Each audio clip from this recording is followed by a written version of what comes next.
Now our next topic will be examples of exothermic reaction. Examples of exothermic reaction. Examples of exothermic reaction. Very important question, MCQ based question will be asked from it. First of all, we have already learned about exothermic reaction. एक ऐसा reaction जहाँ पे heat energy release होती है या जहाँ पे temperature increase होता है, ऐसे रिएक्शन को हम क्या बोलते हैं? एक्सोथर्मिक रिएक्शन कहते हैं. ओके एवरीवन, जैसे हमने बीकर वाला एग्जांपल देखा था कि एक बीकर लिया था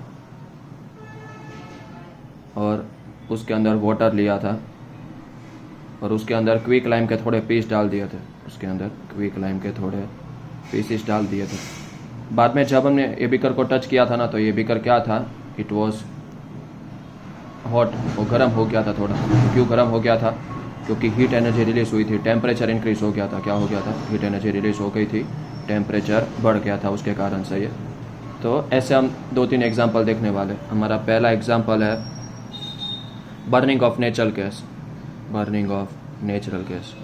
सो this is an example of exothermic reaction, क्योंकि इसमें हीट एनर्जी क्या होती है? रिलीज होती है और टेम्परेचर इंक्रीज होता है. अब हमें पता है, सही है, burning of natural gas reaction. Natural gas क्या होता है? मीथेन होता है. क्या होता है? Methane. Because natural gas is mainly made up of methane, और मीथेन का फॉर्मूला क्या है? CH4. What is the formula for methane? CH4. And when this methane react with oxygen, हमको पता है कोई भी चीज़ को बर्न होना होता है तो कंपलसरी ऑक्सीजन चाहिए. Then it release carbon dioxide. क्या रिलीज करता है? Carbon dioxide. And water in the form of water vapour, और यहाँ पे क्या होता है? एनर्जी रिलीज होता है. So this is one of the example of exothermic reaction. Exothermic का ये एक एग्जाम्पल. दूसरा example, respiration. We have also discuss respiration to be an exothermic reaction. Respiration to be an exothermic reaction. Respiration क्या होता है? थोड़ा detail में समझ लेते हैं पहले. सही, what do you mean by respiration? So actually nutrition means क्या होता है? तो न्यूट्रिशन का मतलब होता है खाना खाना, इनटेक ऑफ फूड. न्यूट्रिशन का मतलब क्या होता है? सिंपल वे में न्यूट्रिशन का मतलब होता है इनटेक ऑफ फूड. क्या होता है?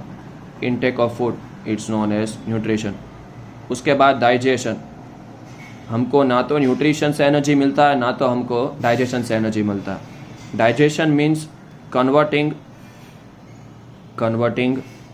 Complex food into simple food. जो हम खाना खाते हैं ना, वो कॉम्प्लेक्स फॉर्म में होता है. वो कॉम्प्लेक्स फॉर्म में होता है. उसको किस में करना पड़ता है? उसको सिंपल फॉर्म में करना पड़ता है. उसको कौन से फॉर्म में करना पड़ता है? We need to change it in simple form.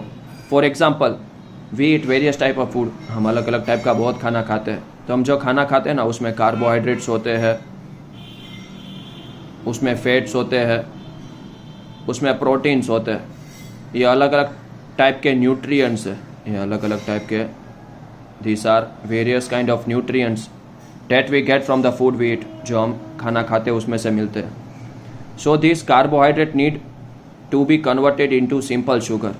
जो हमारे माउथ में होता है, जो हमारे माउथ में सलाइवरी ग्लैंड करता है, जो थूक होता है ना, थूक, वो करता है. सही.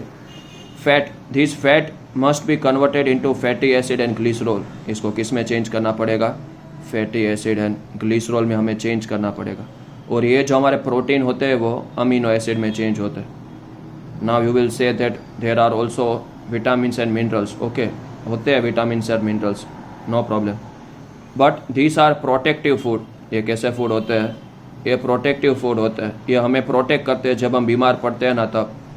तो डाइजेशन का सिंपल सा मतलब होता है कि ये जो खाना हमने खाया है वो सिंपल फॉर्म में चेंज करना. वो कौन से फॉर्म में चेंज करना? Simple.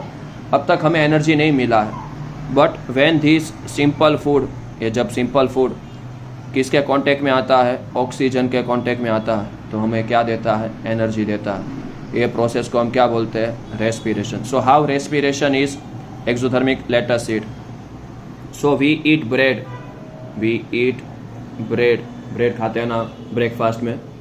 So we eat bread which contain carbohydrate, which contain rice. भी खाते हम, ब्रेड, राइस. सही, राइस, चावल आफ्टरनून में लंच में खाते हैं. So we eat bread. Sorry, यहाँ स्पेलिंग मिस्टेक हो गया.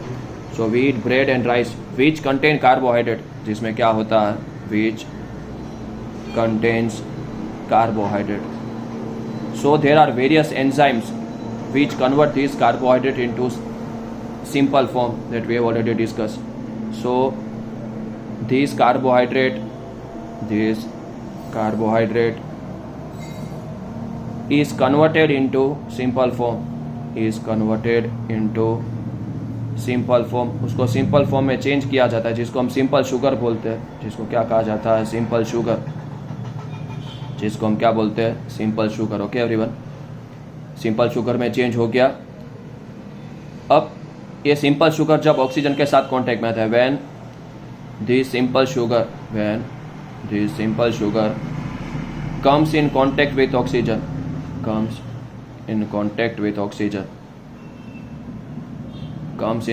ऑक्सीजन, इट रिलीजेस एनर्जी, हमारे बॉडी को एनर्जी देता है वो एटीपी के फॉर्म में। कौन से फॉर्म में, इन द फॉर्म ऑफ एटीपी। इसलिए इसको क्या कहा जाता है, hence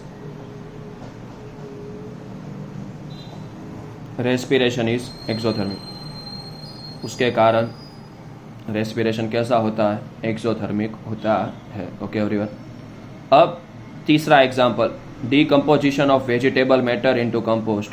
decomposition of vegetable matter. अब ये वेजिटेबल मैटर क्या होता है, तो हमारे घर पे वेजिटेबल का पील होता है, उसके ऊपर का जो छाल होता है वो, या हमारे घर पे पत्ते होते हैं गिरे हुए, तो वो सब की मदद से हम कंपोस्ट बना देते हैं। Decomposition of vegetable matter into compost. Compost बाद में मैन्योर की तरह काम करेगा। We can use it in the form of manure. ये मैन्योर बनाता है, क्या बनाता है, मैन्योर बनाता है। तो पूरी टेक्स्ट बुक में ये अकेला ऐसा रिएक्शन है, decomposition of vegetable matter into compost, जो डिकम्पोजिशन रिएक्शन भी है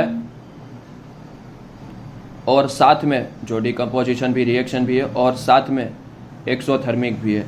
वरना ज़्यादातर डिकम्पोजिशन रिएक्शन जो होते हैं ना, दे आर ऑलवेज एंडोथर्मिक, वो कभी भी एक्सोथर्मिक होते हैं नहीं। Okay, that's enough. In next lecture we will talk about decomposition reaction, most important topic of this lesson.